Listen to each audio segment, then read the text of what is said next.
Sir, एक कहावत है कि जान है तो जहान है, हेल्थ इज़ वेल्थ। सर, जे जीवन तभी है जे किसी के पास सेहत होती है।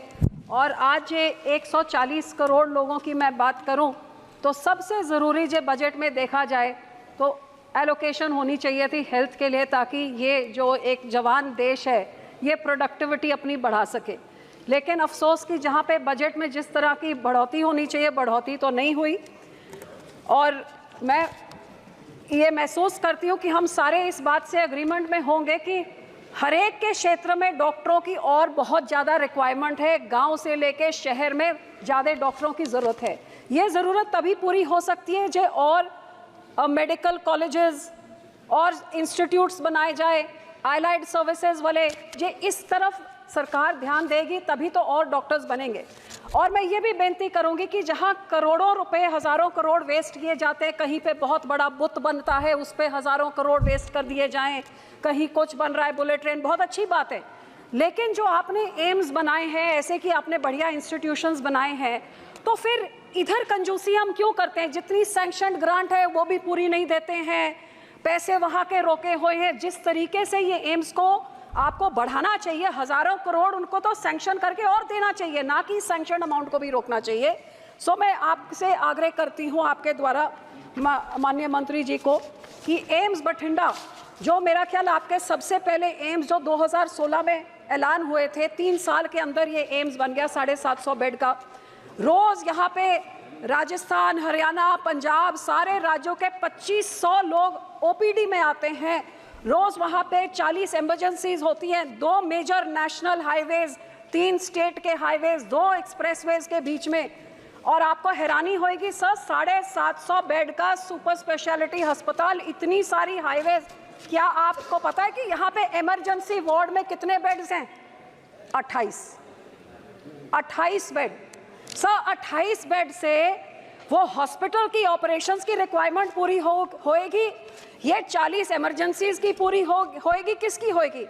लगातार मैं कई सालों से मांग रख रही हूँ कि एक 300 बेड का ट्रॉमा सेंटर सैंक्शन किया जाए। एम्स बठिंडा भी मांग रहा है, लेकिन सरकार के कान में जूं तक नहीं। आज तक पता नहीं क्या कारण है, ये इतना बड़ा आपने हॉस्पिटल खड़ा किया, इमरजेंसी के वहाँ पे आप लगा दीजिए ट्रॉमा सेंटर 300 बेड का, ताकि उसका पूरा यूटिलाइजेशन हो। अस्पताल लोग भी मांग रहे हैं और वहाँ की जनता भी मांग रही है। दूसरा सर, जो छोटे छोटे पेंडिंग ड्यूज हैं, चाहे वो डीपीआर कॉस्ट में, नॉन डीपीआर, 1-1, 2-2 करोड़ क्यों आप रोक के रखते हैं? वो दे दीजिए। सर, आपको हैरानी होगी कि यहाँ पे मैन पावर भी अभी पूरा नहीं दिया है। ऑथराइज फैकल्टी में 150 से ज़्यादा पेंडिंग है। नॉन ऑथराइज नॉन फैकल्टी में उसमें तकरीबन 1000 के तरफ पेंडिंग है। और सर, सबसे ज़रूरी, इतना बड़ा इंफ्रास्ट्रक्चर, मशीनरी पेंडिंग नहीं होनी चाहिए। मेरा क्षेत्र एक ऐसा है जहाँ इतना ज़्यादा कैंसर है कि मेरे यहाँ जब मैं एमपी बनी थी, एक कैंसर ट्रेन जाती थी, सिर्फ कैंसर पेशेंट से पंजाब से लेके उनको बीकानेर जाती थी। हमारी सरकार आए, हमारे कैंसर के अस्पताल वगैरह बनाए, चलो अब यहाँ पे इलाज शुरू हो गया। लेकिन इस बड़े सारे एम्स में सब पेट स्कैन की मशीन आज तक नहीं दी है। अब इतना ज़्यादा कैंसर की एक कैंसर की ट्रेन वहाँ से जाए, लगातार कितनी चिट्ठियाँ लिखी है, मांग रखी है, कम से कम पेट स्कैन की मशीनरी तो दे दीजिए। 7% कैंसर के केसेस हमारे पंजाब में हर साल बढ़ रहे हैं। एक गरीब को कितनी बड़ी मदद होगी? आपने दवाइयों में टैक्स हटा दिया, बहुत अच्छी बात, लेकिन मशीन तो आप दे दीजिए। और इसमें सबसे ज़्यादा पीड़ित औरतों, जिनका ब्रेस्ट और सर्वाइकल कैंसर सबसे ज़्यादा है, तकरीबन 23,000 डेथ्स हर साल होती हैं। सो ये मैं मांग करती हूँ।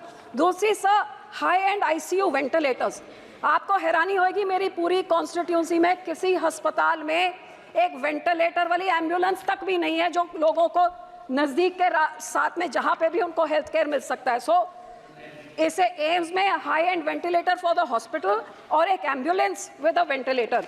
सर, दूसरा, मुझे इस बात का मान है कि हमारे इस अस्पताल ने already live donor kidney transplant शुरू कर दिया है, और वहाँ पे अस्पताल ने लिख के भेजा है कि इनको दे दी जाए जो SOTTO, state organ tissue transplant, जो इनको महत्वता देती है, ये दे दी, ताकि ये हार्ट में भी शुरू हो जाए। ये पेंडिंग कब से पड़ा हुआ है नेशनल के साथ। मैं विनती करती हूँ डॉक्टर मंत्री जी को कि ये दिलवा दीजिए। सर, बाकी जो दूसरी चीज़ें हैं कि वहाँ पे डॉक्टरों के रहने का स्टाफ अकोमोडेशन अभी तक नहीं बना है, हॉस्टल में कमरे कम हैं, तो ये जब डॉक्टर रहेंगे नहीं कैंपस के अंदर तो इमरजेंसी के लिए अवेलेबल कहाँ होंगे और पेशेंट्स को बोलना पड़ता है। सो ज़रूर मैं बेनती करती हूँ, इधर उधर पैसे खर्चने के बजाय जो प्रीमियर इंस्टीट्यूशंस आपने बनाए, कम से कम उधर के पैसे आप पूरे करिए।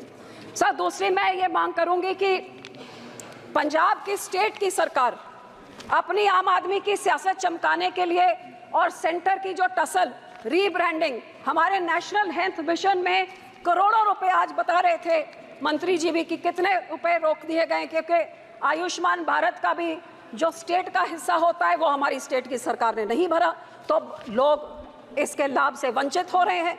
और इसी तरह सर इनकी ब्रांडिंग की टसल में ये कहते हैं कि इसकी ब्रांडिंग पीएम जो भी योजना होनी चाहिए, वो कहते हैं हम मोहल्ला क्लिनिक नाम देंगे। नाम की लड़ाई में लोगों की हेल्थ फैसिलिटीज खत्म हो रही हैं। सो मैं बेनती करती हूँ सरकार से, people should not suffer.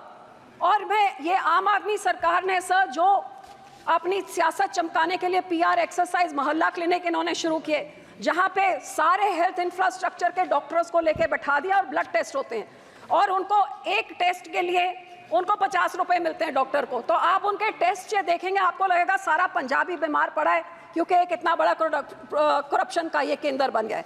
So sir मेरी बेनती ये है कि ऐसे पैसे आप ना रोकिए जिससे लोगों का नुकसान होता है, और ये पैसे पंजाब को दिया जाए, क्योंकि ये इनकी लड़ाई में लोगों को सफ़र नहीं करना चाहिए।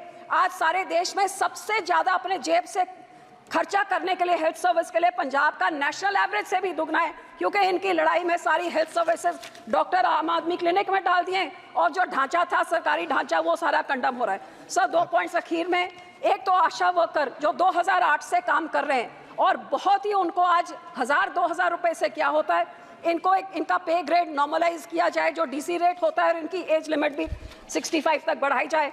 सर सरकार के मैनिफेस्टो में कहा था कि ये हर एक डिस्ट्रिक्ट में एक मेडिकल कॉलेज खोलेंगे, लेकिन बजट में तो इसका कोई प्रावधान नहीं रखा। जिस तरह इस सरकार ने यह भी कहा था कोविड के बाद कि हर एक डिस्ट्रिक्ट में मेडिकल कॉलेज बनेगा, लेकिन कोविड हुए तो 4-5 साल हो गए, हमारे पंजाब में एक भी नहीं। सर मैं बेनती करती हूँ कि हमारे एम्स का एक सेंटर मानसा जो मेरे ज़िले में है उधर खोला जाए। फिरोजपुर में जो पीजीआई सैटेलाइट सेंटर 2013 में सैंक्शन हुआ था, 2 बार ही उसका नींव पत्थर रख दिया गया है, लेकिन 10 साल बाद आज तक बिल्डिंग भी नहीं खड़ी हुई है। सो मैं सरकार से ये भी बेनती करती हूँ कि वो जो आपने सैंक्शन किया, कम से कम उन प्रोजेक्ट्स को कंप्लीट करिए, जो आप लोगों की हेल्थ की तरफ आप सुगिर्द हैं। और सर इसी तरह एक मेडिकल इंश्योरेंस और लाइफ इंश्योरेंस, जो छोटे शॉपकीपर दुकानदार होते हैं, छोटे बिजनेस वाले जो जीएसटी में कंट्रीब्यूट करते हैं, उनके लिए कोई ऐसे की इंश्योरेंस स्कीम लेके आए, क्योंकि एक बीमारी आती है सारी उनकी कमाई तबाह हो जाती है।